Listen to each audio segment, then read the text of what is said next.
Welcome to another episode of English Word of the Week. 前回のエピソードでは Meta という言葉を紹介しました。見逃した方は右上をクリックしてください。今日のエピソードでは Cultural Appropriation というフレーズを解説します。日本国外では物議を醸しているトピックであるため、できるだけ中立な立場から意見と事実の差を明確にしながら説明します。そしてこの動画の目的は真偽や善悪を判断することではなく、単純に英語圏で関心が高まっているフレーズを解説し、その背景にある出来事や議論の一部を紹介することです。また、この動画の中で引用するツイートは、このチャンネルの立場や思想を反映したものではありません。それではまず、それぞれの単語の意味を確認しておきましょう。Cultural は culture の形容詞形で文化のという意味を持ちます。Appropriation はあまり聞き慣れない単語かもしれませんが、ここでは自分のものにするという意味の動詞の appropriate の名詞形として使われています。ちなみに形容詞の appropriate は適切なという意味で、動詞の appropriate とは発音も異なるので注意しましょう。では意味を確認したところで早速本題に入ります。Cultural Appropriation とは簡潔に言えば文化の盗用のことです。つまり文化 A で生まれ育った人が文化 B という異なる文化の要素をあたかも自分のものであるかのように扱うことを指します。例えば文化 B の民族衣装を文化 A の出身者が身につけたり、文化 B の伝統的な風習を文化 A の人が実践したりすることが盗用とされるようです。では具体的にどのような行為が Cultural Appropriation とみなされる場合があるのか、日本に関連のある2つの事例を見てみましょう。まず最近 Twitter で話題になったのがこちら。今年のソニーの E3 でのプレゼンテーションにおいて、日本人ではない人物が尺八を演奏するパフォーマンスを行いました。それに対し、なぜ日本人を起用しなかったのか、これはアジア系アメリカ人にとって侮辱的な文化の盗用であるという趣旨のツイートがなされました。この非難に対して賛否両論見られました。まずは賛成の意見から。PlayStation's presentation could have done without the cultural appropriation, like there wasn't an Asian classical musician available who could play a bamboo flute. プレイステーションのプレゼンテーションに文化の盗用は必要なかったのでは？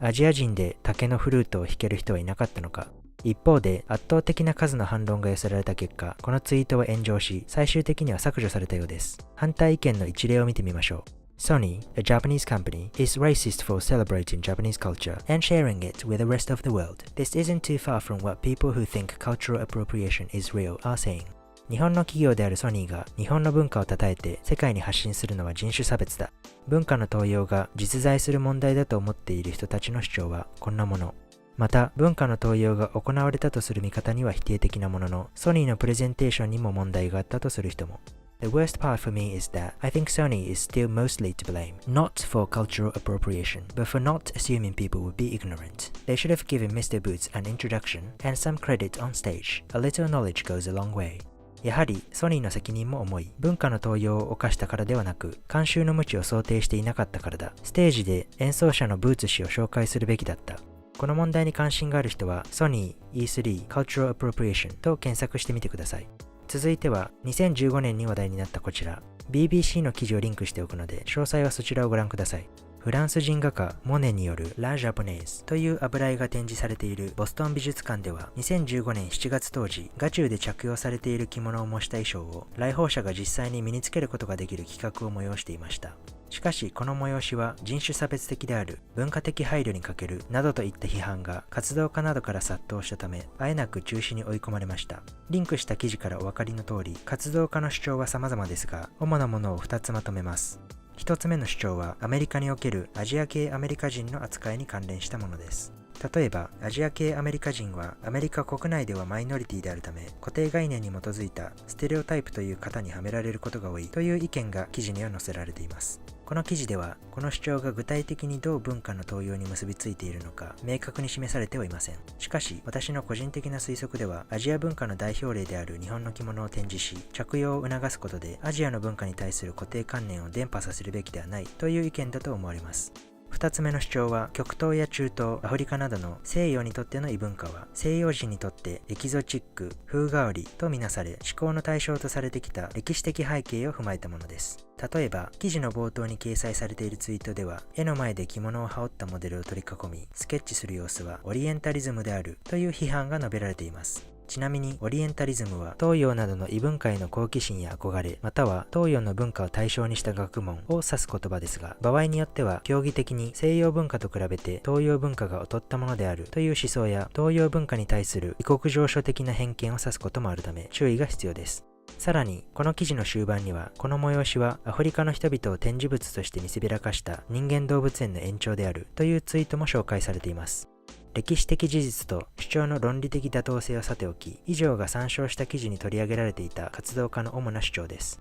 さて、お気づきの通り、Cultural Appropriation の定義は非常に曖昧なもので、文化の盗用と文化体験の境界線はいまいちはっきりしません。そのため、インターネット上では Cultural Appropriation 文化の盗用と Cultural Appreciation 文化の称賛には違いがあるといった趣旨の意見が頻繁に見られます。また、Cultural Appropriation を訴える人によってその定義が異なる現状もこの概念のややこしさの一因です。例えば、極端な意見として異なる文化の衣装を身につける行為自体が問題だとする人もいれば、一方でそのような行為自体は問題ではないが、衣装を身につける目的や態度、そして衣装を正しく着用しているかどうかなど、行為の具体的な背景や様子が侮辱的だと見受けられる場合があるとする人もいます。例えば、次のツイートでは同様の趣旨の主張がなされています。One of the things about cultural appropriation is that it is important to think about context.Appropriation and appreciation look a whole lot alike if you aren't examining it too closely. 文化の盗用において重要なのは文脈だ。注意して見ていないと盗用と称賛は同じものに見える。また、この概念を取り巻く議論の根本的な問題の一つとして頻繁に指摘されているのは、文化の盗用を指摘または非難する人物がその文化の当事者ではない場合が多いという点です。つまり、文化 A の要素を文化 B の人物が取り入れ、それを文化 C の人物が侮辱的だと感じるという構図が異様であるということです。私が見つけたツイートの一つは次のような疑問を投げかけています。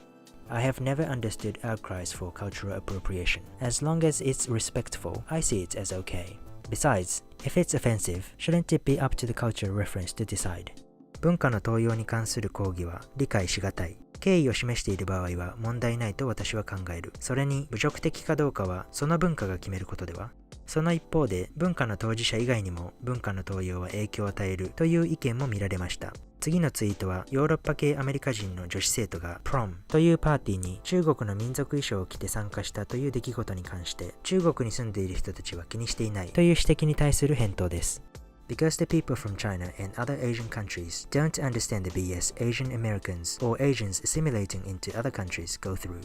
それは中国や他のアジアの国々に住んでいる人々はアジア系アメリカ人や異文化に馴染もうとしているアジア人の苦労を知らないからだ。つまり当事者である中国に住む中国人はアメリカなどの外国で固定観念や差別、偏見に触れる機会がないため文化の盗用に抗議する理由がないが、それに対しアジア系アメリカ人などは当事者ではないにもかかわらず文化の盗用が助長する差別や偏見を直接的かつ日常的に経験しているため文化の盗用を批判するのだという主張です。最後に、この概念を語る上で欠かせないのは文化の盗用と人種の関連性です。特に文化の盗用を訴えることが人種差別を助長し、人種や文化間の隔たりを拡大することにつながっているという指摘があります。例えばこのツイートでは、典型的な黒人の髪型であるという理由で、白人の子供がブレイズにするのは文化の盗用だと批判するのはおかしいし、人種差別である。文化や思想の伝播は今に始まったことではないと指摘しており、同様に次のツイートでは白人の人種差別や文化の盗用を非難する一方で、自分もストレートの金髪にするのはどうなのかと問いかけています。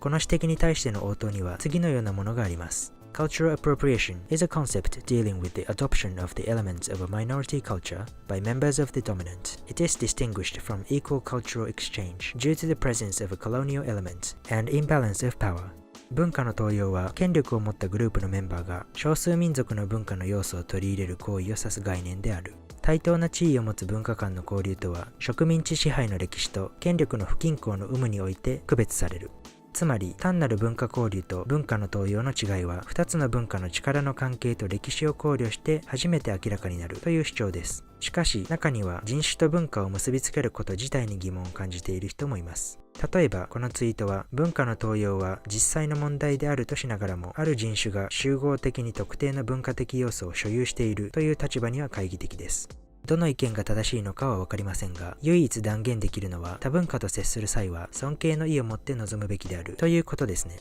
今日の動画はここまでです。この動画に関する意見や事実の訂正があればコメント欄にてお願いします。